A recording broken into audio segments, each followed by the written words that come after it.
புதிதாக 2 லட்சம் பேருக்கு ரேஷன் அட்டைகள் வழங்கும் பணி தொடங்கியுள்ளதாக உணவுப் பொருள் வழங்கல் துறை தெரிவித்துள்ளது.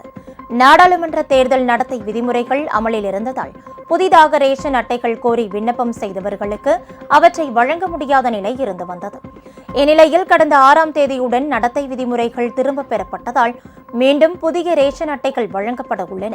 அதன்படி 2 லட்சம் பேர் புதிய அட்டைகள் கோரி விண்ணப்பம் செய்து காத்திருப்பதால் அனைவருக்கும் புதிய அட்டைகள் விரைவில் வழங்கப்பட இருப்பதாக உணவுப் பொருள் வழங்கல் துறை தெரிவித்துள்ளது. உங்கள் ராஜ் நியூஸ் தொலைக்காட்சியில் திங்கள் முதல் வெள்ளி வரை தினந்தோறும் பிற்பகல் 2 மணிக்கு உங்கள் பகுதியில் உள்ள குறைகளை நேரலையில் தெரிவிக்கும் புகார் பெட்டி நிகழ்ச்சி. பங்கு பெறுங்கள், பயனடையுங்கள், காணத் தவறாதீர்கள்.